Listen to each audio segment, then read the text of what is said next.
ഇന്ന് ഞാൻ മനസ്സിലാക്കുന്നതനുസരിച്ച് അറസ്റ്റ് ചെയ്ത പോലീസുകാരോട് തന്നെ ഞാൻ എളുപ്പം ഇറങ്ങും, എൻ്റെ കയ്യിൽ കാര്യങ്ങളൊക്കെ ഉണ്ട്, ഞാൻ സ്വതന്ത്രനായി നിന്നാലും ജയിക്കും എന്ന് പറയാനുള്ള ആത്മവിശ്വാസം രാഹുൽ മാങ്കൂട്ടത്തിനുണ്ട്. അങ്ങനെ സ്വതന്ത്രനായി നിന്നാലും ഞാൻ ജയിക്കും എന്ന് പറയാൻ കഴിയുന്ന ഒരു പ്രഭാവം അയാൾക്ക് ഉണ്ടാക്കിയെടുക്കാൻ കഴിയുന്നത് സോഷ്യൽ മീഡിയയിലും പുറത്തും വലിയ അനുയായി വൃന്ദത്തെ, അത് കോൺഗ്രസിൻ്റെ മാത്രം അനുയായി വൃന്ദമാണെന്ന് ഞാൻ വിചാരിക്കുന്നില്ല, അതിനപ്പുറത്തുള്ള ഒരു ഒരു ഒരു സ്ഫിയർ ഉണ്ടാക്കാൻ കഴിയുന്ന വിധത്തിൽ എങ്ങനെയാണ് ഇത്രയും അധികം ആരോപണങ്ങൾ എല്ലാ ദിവസവും കേൾക്കുന്ന ഒരാൾ വരുന്നത് എന്നുള്ളത് ആശ്ചര്യജനകമാണോ?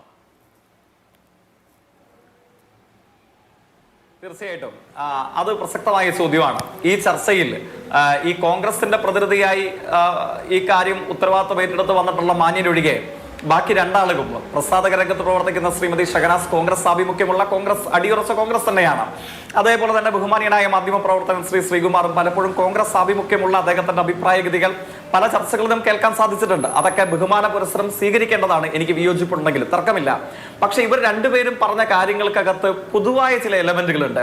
അത് കേരളം ചർച്ച ചെയ്യേണ്ടതാണ്. അത് രാഷ്ട്രീയത്തിന് അതീതമായി എന്നാൽ പൊതുവിൽ കോൺഗ്രസ് നിലനിൽക്കണമെന്ന് ആഗ്രഹിക്കുന്ന കേരളത്തിലെ എല്ലാവരും ചർച്ച ചെയ്യേണ്ടതാണ്. അതിന്റെ ഒരു ഭാഗം തന്നെയാണ് അങ്ങ് ചോദ്യത്തിൽ ഉന്നയിച്ചത്. കാരണം എന്താണ്? ഇദ്ദേഹം വീണ്ടും പോലീസ് ഉദ്യോഗസ്ഥരെ ഭീഷണിപ്പെടുത്തുകയാണ്. ഞാൻ വീണ്ടും സ്വതന്ത്രനായി നിന്നാൽ ജയിക്കും, അതിനുള്ള കരുത്ത്, അടിത്തറ, മേൽക്കൂര എന്റെ കയ്യിലുണ്ട്. അപ്പോഴാണ് ബഹുമാനീയനായ മാധ്യമ പ്രവർത്തകർ പറയുന്നു, ഇതിന്റെ ഒരു ഡ്യൂ പ്രോസസിംഗ് ഈ KSU ആയി, യൂത്ത് കോൺഗ്രസ് ആയി, വിദ്യാർത്ഥി രംഗം, യുവജന രംഗം, അവിടെ നിന്ന് മുഴുവൻ സമയ രാഷ്ട്രീയ പ്രവർത്തനം, നേതൃപരമായ പദവി, ഇതൊക്കെ ഒരു ഡ്യൂ പ്രോസസിംഗ് അദ്ദേഹം മുഖാമുഖം കണ്ട് അനുഭവിച്ചിട്ട് അറിഞ്ഞയാളാണ്. അതോടൊപ്പം തന്നെ പ്രസാധക രംഗത്ത് നിൽക്കുന്ന അവരും പറയുന്നു, കോൺഗ്രസ് ഇതല്ല, ഈ സംഘടിക്കപ്പെട്ട മാഫിയക്കാരുടെ, പെർവർട്ടുകളുടെ, സീരിയൽ ഒഫൻഡറുടേതല്ല കോൺഗ്രസ് എന്ന് അവർ 1000 തവണ ആവർത്തിച്ചു പറയുന്നു. രണ്ടും സ്വീകാര്യമാണ്, ചർച്ച ചെയ്യപ്പെടേണ്ടതാണ്. അപ്പോൾ ഉയർന്നു വരുന്ന പ്രധാനപ്പെട്ട ചോദ്യമാണ് അങ്ങ് ചോദിക്കുന്നത്, ഈ പോലീസുകാരോട് മാവേലിക്കര ജയിലിന്റെ അകത്തളങ്ങളിൽ തറയിൽ കിടക്കേണ്ട വരുന്ന ഈ അവസരത്തിലും, ജയിലിന്റെ തറയിൽ നമ്മൾ എല്ലാവരും കിടന്നിട്ടുണ്ട്. 18ാം വയസ്സിൽ പാഠപുസ്തക സമരം മുതൽ കിടക്കേണ്ട വന്നിട്ടുള്ള തലമുറയുടെ പ്രതിനിധിയാണ് ഞാനും. അക്കാര്യത്തിലൊക്കെ നമുക്ക് നിറഞ്ഞ ആത്മാഭിമാനവും സന്തോഷവും ഉള്ളൂ. ഇങ്ങനെ ഒരു കേസിന്റെ ഭാഗമായിട്ട് ജയിലിന്റെ തറയിൽ കിടക്കേണ്ടി വരുമ്പോഴും ഇയാൾക്ക് ഇത് പറയാനുള്ള ധൈര്യം, ഇന്ധനം, ഊർജം എവിടെ നിന്ന്? അവിടെയാണ് പറയുന്നത്, എനിക്ക് വടകരയിലും ഫ്ലാറ്റ് ഉണ്ട്. ഈ FIR-ന്റെ പ്രധാനപ്പെട്ട ഒരു ഭാഗമാണ്. എന്നിട്ട് തിരികെ പറയുന്നത് എന്താണ്? ഇവർ സൃഷ്ടിച്ച സംസ്കാരം ഇവർക്ക് ഇന്ധനം നൽകുന്നത് എന്താണ്? ആദരണീയനായ ശ്രീകുമാർ ചോദിച്ചല്ലോ, ഇത്തരം ഒരു സംസ്കാരത്തെ, ഇത്തരം ഒരു സംഘത്തെ ഞാൻ കണ്ടിട്ടില്ല, എങ്ങനെ ഇങ്ങനെ വളർച്ച കൈവരിച്ചു? ആ ബഹുമാനീയനായ ശ്രീകുമാറിന്റെ ചോദ്യത്തിന് മറുപടി പറഞ്ഞത് ഞാനല്ല, നമ്മുടെ നാട്ടിൽ വടകരയുടെ പാർലമെന്റ് മെമ്പർ മറുപടി പറഞ്ഞിട്ടുണ്ട്. I had done a herculean hard work. അല്ലേ, ഹെർക്കൂലിയൻ ഹാർഡ് വർക്ക് പോലെ ഞാൻ പണിയെടുത്തു യൂത്ത് കോൺഗ്രസിന്റെ പ്രസിഡന്റ് ആകാൻ. അങ്ങേക്കറിയില്ലെങ്കിൽ മാധ്യമ പ്രവർത്തകനോട് വടകര MP ആയിട്ടുള്ള കോൺഗ്രസ് നേതാവിന്റെ വാക്ക് കടമെടുത്ത് ഞാൻ അങ്ങേ ഓർമ്മിപ്പിക്കുകയാണ്. അങ്ങ് ചോദിച്ച ചോദ്യം പ്രസക്തമാണ്.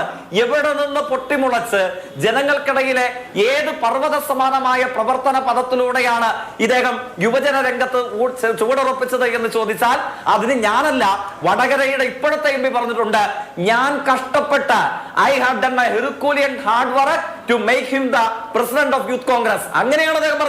യൂത്ത് കോൺഗ്രസിന്റെ പ്രസിഡന്റ് ആകാൻ ഞാൻ അധ്വാനം ചെയ്തിട്ടാണെന്ന് അങ്ങേക്ക് മനസ്സിലായില്ലേ? അപ്പോഴോ ഇവർ സൃഷ്ടിച്ച സംസ്കാരം എന്താണ്? ഇവർ സൃഷ്ടിച്ച ബാക്കി പത്രം എന്താണ്?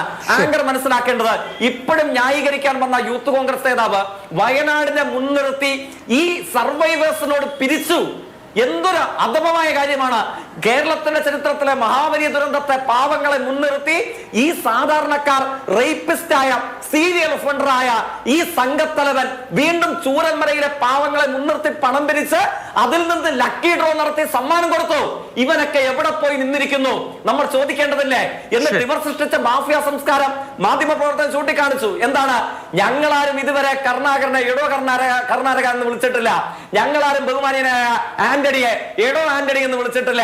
പക്ഷെ 2025 ലൈക്കും ഷെയറും റീൽസും സ്റ്റാറ്റസും ഉൾക്കൊള്ളുന്ന ഈ മാഫിയ അടിമ സംഘത്തെ വെച്ച് കോൺഗ്രസ് രാഷ്ട്രീയത്തെ വിലക്കെടുക്കാമെന്ന് തെളിയിച്ച ഈ സംഘം വിളിച്ചിട്ടുണ്ട്, എടോ വിജയ, എടോ ഗോവിന്ദ, കുഞ്ഞനന്ദൻ ചത്തു, ഇല്ലേ? എന്നിട്ട് ബഹുമാനീയനായ ലീഡർ എന്ന് കോൺഗ്രസ്സുകാർ വിളിക്കുന്ന K പത്മജയുടെയും മുരളീധരന്റെയും പൊളിറ്റിക്കൽ ബയോളജിക്കൽ ഫാദർഹുഡ്, അല്ലെങ്കിൽ ജെൻഡർ ന്യൂട്രലായി ഞാൻ പറയാം പേരന്റ്ഹുഡ്, ഇതിനെ കുറിച്ച് ചോദ്യം ചെയ്യുന്നു. ഈ മാഫിയ സംസ്കാരത്തിന് ലൈക്കും ഷെയറും റീലും കമന്റും സ്റ്റാറ്റസും കൊണ്ട് നമ്മുടെ നാട്ടിലെ അടിമസംഘം വളർത്തിയില്ലേ? അവരുടെ കയ്യിലല്ലേ കോൺഗ്രസ്? ശരി, അങ്ങനെയൊക്കെയുള്ള പലതരത്തിലുള്ള വിമർശനങ്ങൾ ഒരു സംഘത്തിനെതിരെ സ്വാഭാവികമായിട്ടും ഉണ്ടാകും. രാഹുൽ മാങ്കൂട്ടം അറസ്റ്റിലായ ജയിലിൽ കിടക്കുന്ന ഈ ദിവസം